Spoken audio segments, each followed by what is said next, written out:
کر کہیں گے اور کوئی کام ہی نہیں تمہارا.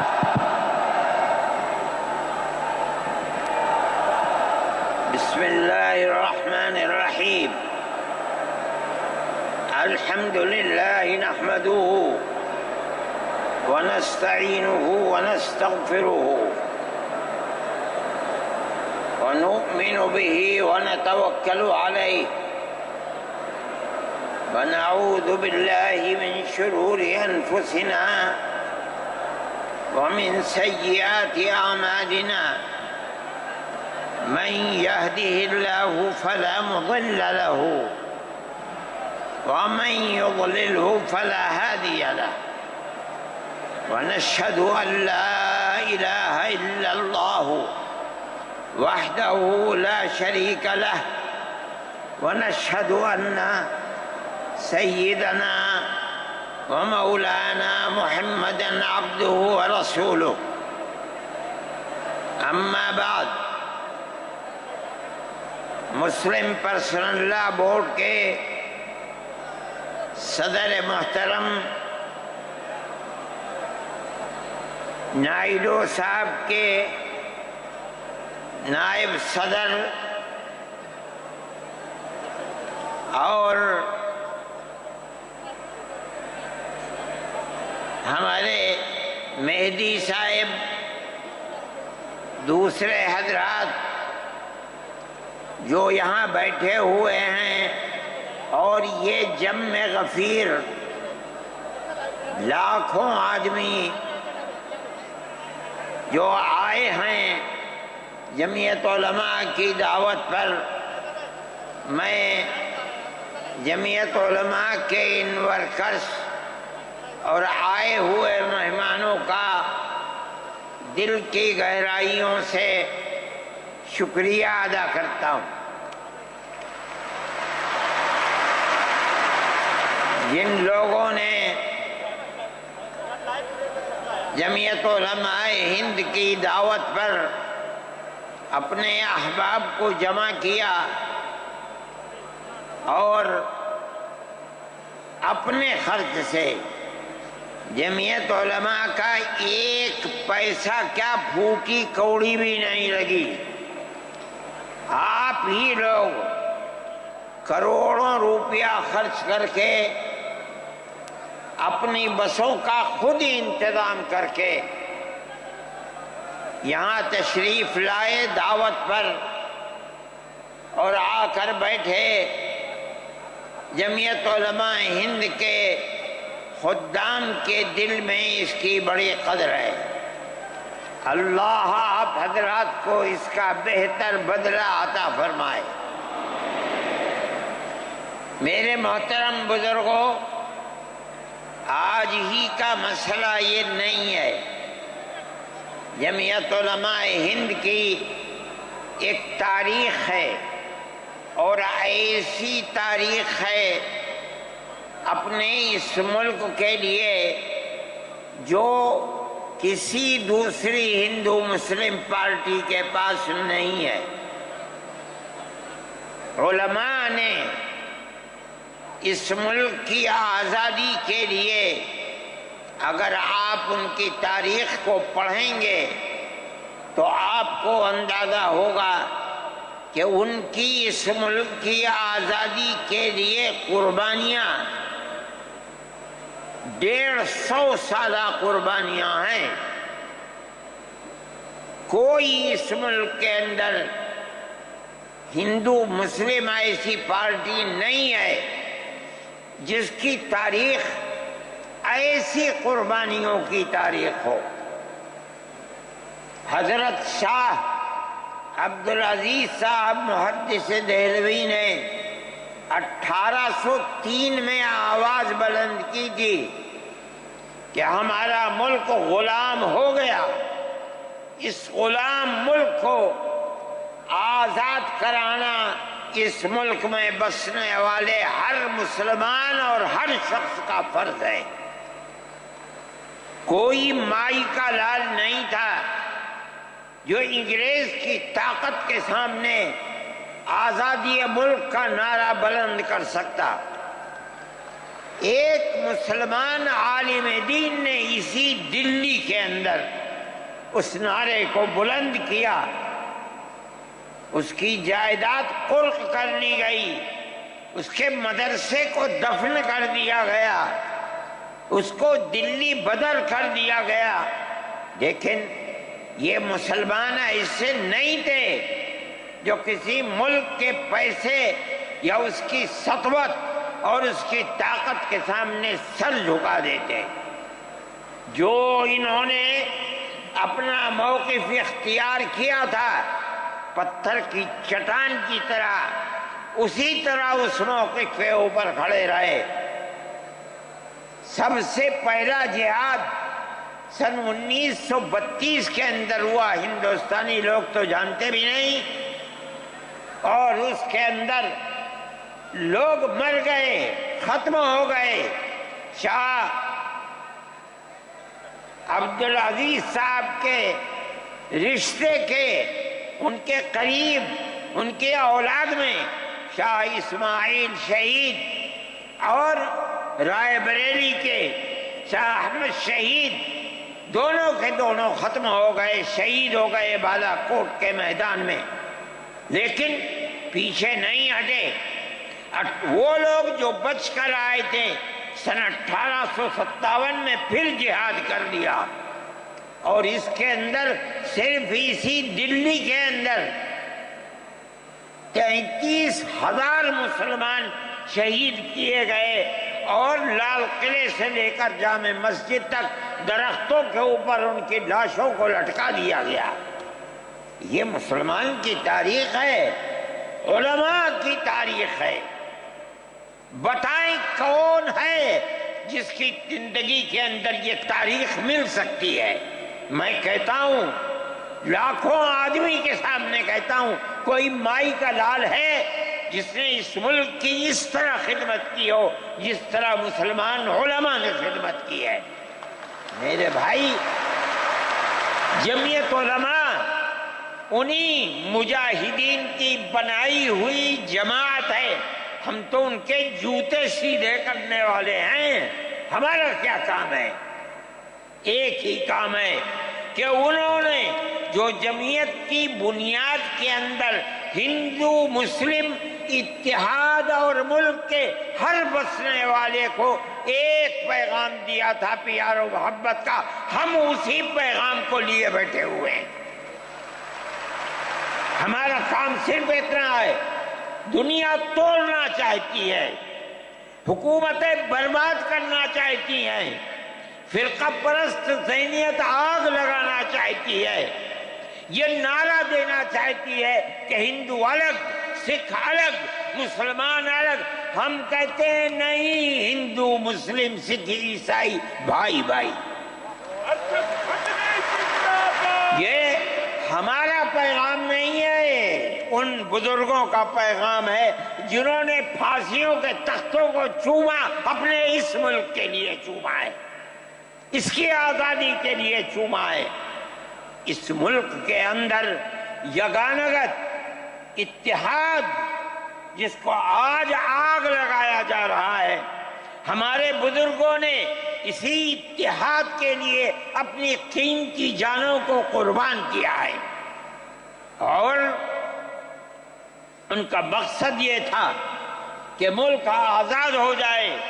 حکومت ایسی بننی چاہیے جو حکومت سیکولر حکومت ہو، کسی کا حق نہ جائے۔ کانگریس اس لیے نہیں بنی تھی، یہ 1803 کی آواز ہے کہ ملک غلام ہو گیا، جہاد کرنا فرض ہے۔ کانگریس کا تو وجود بھی نہیں تھا۔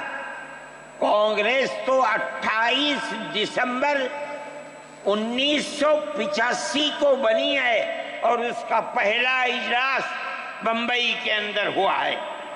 آپ لوگ سمجھیں اس کو، کانگریس ملک کو آزاد کرانے کے لیے نہیں بنی تھی۔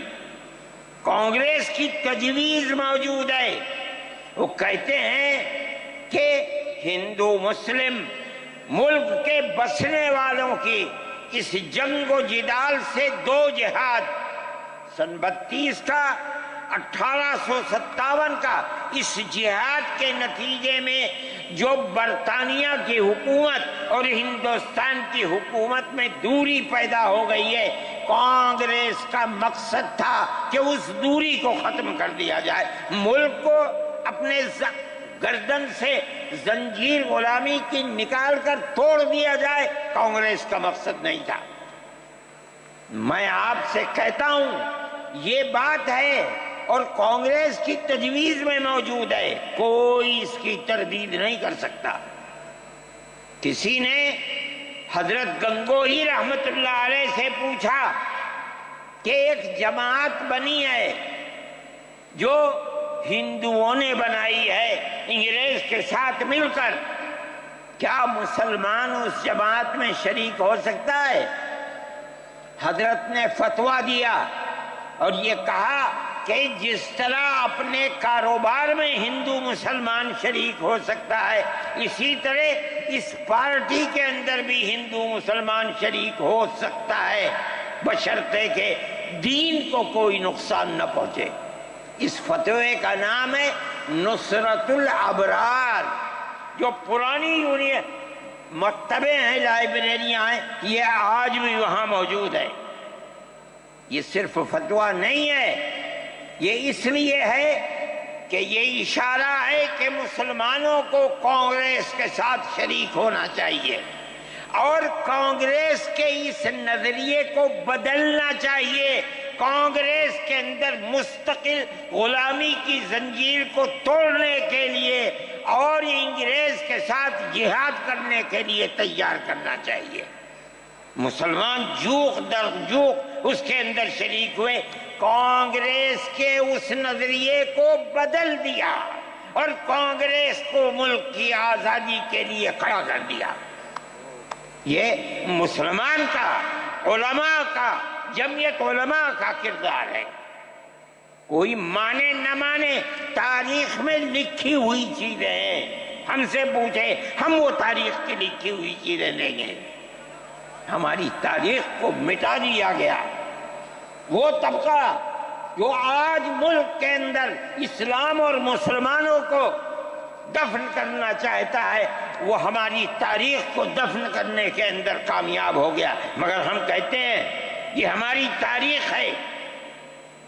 میرے بھائی، ملک اسی طرح چلتا رہا، جیسے جیسے آزادی قریب آتی رہی، جمعیت علماء ہند وہ تنہا ایک جماعت تھی جو برابر موتی لال نہرو، جواہر لال نہرو، گاندھی جی سے یہ بات کہتی رہی کہ ہمیں ضمانت دو، ہم 143 سال ہیں ہماری زندگی، جہاد کی زندگی، ہمیں یہ ضمانت دو کہ ملک آزاد ہوگا تو اس کا کردار سیکولر کردار ہوگا، دستور سیکولر دستور ہوگا، جس کے اندر ہندو، مسلمان، سکھ، پارسی، عیسائی ہر ایک کو اپنے مذہب کے ساتھ جینے کا حق ہوگا اور حکومت کا کوئی مذہب نہیں ہوگا۔ ہمارے پاس تجویزیں موجود ہیں، برابر ہمیں مفتی کفایت اللہ صاحب جو جمعیت علماء کے اس وقت صدر تھے، نام لے کر ان کے پاس موتی لال نہرو، گاندھی جی، یہ لوگ اپنی ورکنگ کمیٹیوں کی تجاویز بھیجتے ہیں، مفتی صاحب کرم فرما، مفتی صاحب یہ ہے کہ ہمارا ملک جب آزاد ہوگا ہم گارنٹی دیتے ہیں کہ ملک سیکولر ملک ہوگا۔ اس کا کیا مطلب ہے؟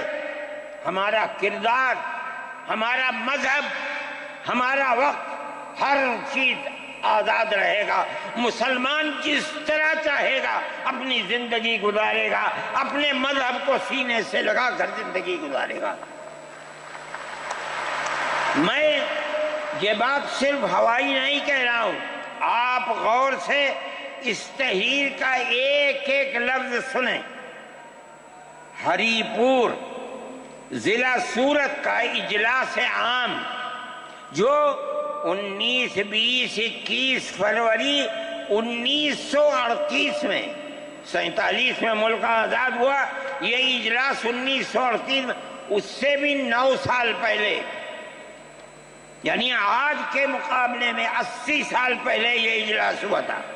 اس کے اندر تجویز دیکھیے آپ، ورکنگ کمیٹی نے 1937 میں اپنی کلکتے کی میٹنگ میں اقلیتوں کے حقوق پر جو تجویز پاس کی تھی اسے یہ کانگریس منظور کرتی ہے، اس وقت کی بات ہے،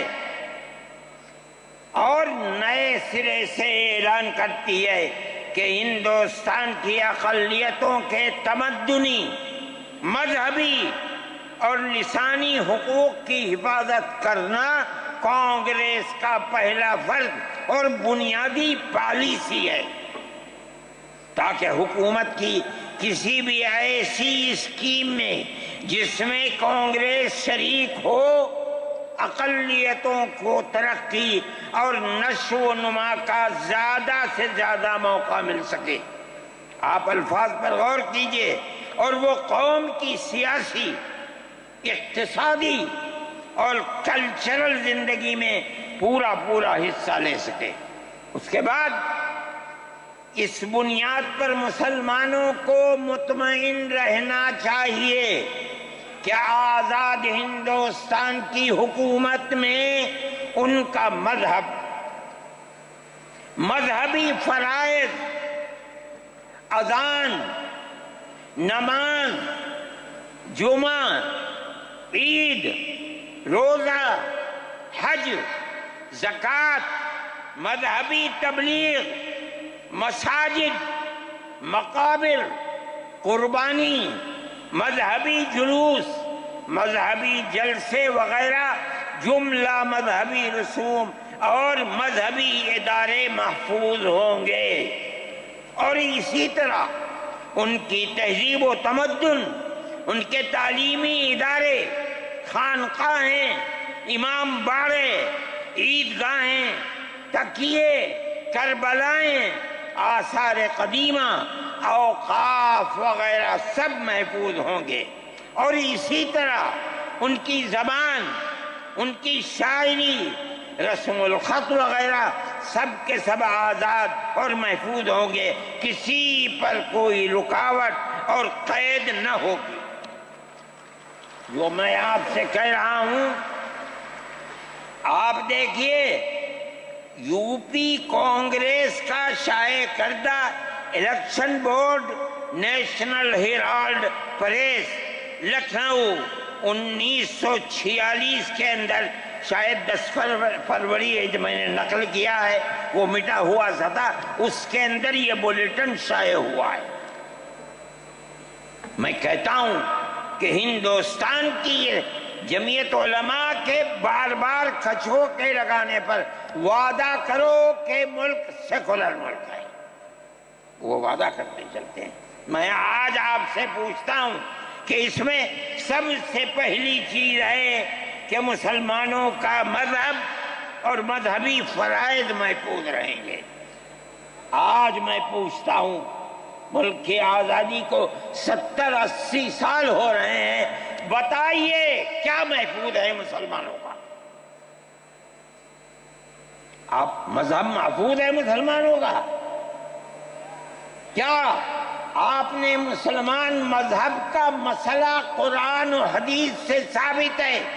آپ جو کچھ کر سکتے تھے آپ نے نکاح اور طلاق کے اندر کر دیا، مذہب کہاں محفوظ ہے؟ آپ کی حکومت اتراکھنڈ میں ہے، آپ یکساں سول کوڈ، یعنی کوئی تعلق مسلمان کا مذہب سے نہیں ہوگا، گورنمنٹ جو قائم کرے گی اس کے اوپر مسلمان کو چلنا ہوگا۔ کہاں کا سیکولرزم ہے؟ کیا مسلمان اس پر اطمینان کر سکتا ہے؟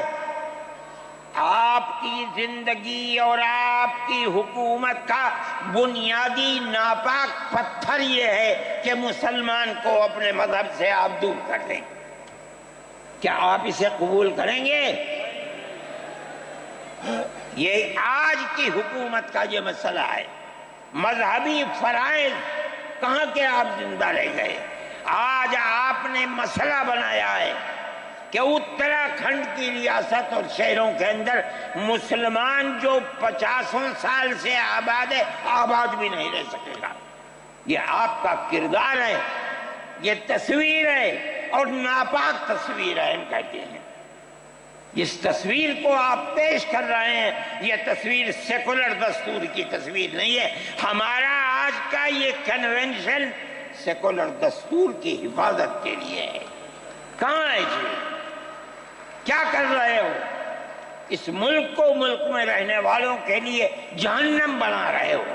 جمعیت علماء اس کو قبول نہیں کرتی۔ ہم تو کہہ رہے ہیں اس بات کو، کسی کی زبان اٹھتی ہو یا نہ اٹھتی ہو، لیکن ہم کہتے ہیں کہ جو ہو رہا ہے وہ ملک کو آگ لگانے کے لیے، دستور کو آگ لگانے کے لیے ہو رہا ہے۔ جمعیت علماء اسے قبول نہیں کرے گی۔ اگر جمعیت علماء نے اس بدترین حکومت جو یہ کہتی تھی کہ ہماری حکومت میں سورج نہیں ڈوبتا، جمعیت علماء نے کبھی اس کے سامنے سر نہیں جھکایا ہے، اس کے بعد ہم کس کے سامنے سر جھکائیں گے؟ ہمارا سر صرف ایک اللہ کے سامنے جھکتا ہے اور کسی کے سامنے نہیں جھکتا۔ میرے بھائی، آپ ایک اس کو لیتے ہیں، میں کہتا ہوں اے تو بیٹھا، آپ کیا کہتے ہیں؟ اس کے اندر جہاں ہے وہاں اسی طریقے سے اوقاف وغیرہ سب محفوظ ہوں گے۔ اوقاف محفوظ ہیں، یہ آپ کے سامنے حضرت مولانا بیٹھے ہوئے ہیں، تقریر کی ہے۔ اوقاف کو ہڑپنا چاہتے ہیں۔ ہماری مسجدیں اسی دلی کے اندر 400 500 سال کی مسجدیں ہیں، جس میں جمعیت علماء کا دفتر بنا ہوا ہے، عبد النبی اکبر کے زمانے کی مسجد ہے۔ اور کتنی مسجدیں ہیں جن کے پاس اوقاف، اللہ اکبر، لاکھوں کروڑ کے اوقاف ہیں۔ جونپور میں جا کر کے دیکھو کیسی مسجدیں ہیں، دلی کے قرب و جوار میں دیکھو کتنی بڑی بڑی مسجدیں ہیں۔ ہندوستان کا وہ طبقہ جو ان مساجد کے اوقاف کو ہڑپ کرنا چاہتا ہے، کہتا ہے اگر کسی وقف زمین یا مسجد یا کسی بھی چیز کے کاغذات وقف کے نہیں آئیں اس کو وقف نہیں مانا جائے گا۔ کون 500 سال پرانے کاغذات لا کر کے پیش کر دے گا؟ قانون یہ تھا کہ جو مسجد بنی ہے، جو وقف پر بنتی ہے، وہ وقف ہے۔ آپ کو کیا درد ہے کہ آپ اس وقف کو ختم کرتے ہیں؟ اس کا مطلب ہے مسلمانوں کی زمین کو ہڑپ کرنا چاہتے ہو، حرام کھانا چاہتے ہو، اس لیے ان اوقاف کو ہڑپ کرنا چاہتے ہو۔ ہم اس کو قبول نہیں کرتے۔ اوقاف ہمارے آباء و اجداد کے کیے ہوئے ہیں، اوقاف اللہ کی ملکیت میں دیے ہوئے ہیں، مسجدیں بنی ہوئی ہیں، آپ ان کی حفاظت کیجئے، اس لیے کہ ہم اس ملک کے رہنے والے ہیں، ہم باہر سے آئے ہوئے نہیں ہیں۔ اگر ہندو گوجر ہے مسلمان بھی گوجر ہے، اگر ہندو جاٹ ہے مسلمان بھی جاٹ ہے، اگر ہندو راجپوت ہے مسلمان بھی راجپوت ہے۔ جاؤ دیکھو کشمیر کے اندر، اگر ہندو برہمن ہے مسلمان بھی برہمن ہے۔ ہم اسی ملک کے رہنے والے ہیں۔ کسی کو اچھا لگا یہ مذہب وہ اس مذہب میں چلا گیا، کسی کو یہ مذہب اچھا لگا وہ اس مذہب میں چلا گیا۔ کیا مذہب کی بنیاد پر اس ملک کے اندر آپ ہمیں جینے کا حق نہیں دیں گے؟ ہم اپنے جینے کا حق کو لیں گے۔ آپ نے جس سیاست کو اختیار کیا، آپ 2 الیکشن پہلے دیکھیے کس قوت کے ساتھ بی جے پی آئی تھی۔ آپ نے جس پالیسی کو اختیار کیا، سیکولرزم کو آگ لگانی چاہیے، اس کا نتیجہ اس الیکشن میں کیا ہوا؟ بی جے پی ہار گئی۔ میں کہتا ہوں کہ اگر چندرا بابو نائیڈو کی بیساکھی نہ ہوتی اور ادھر نتیش کمار کی بیساکھی نہ ہوتی تو بی جے پی گورنمنٹ نہیں بنا سکتی تھی۔ کیوں ہوا؟ وہ جو 14 سال پہلے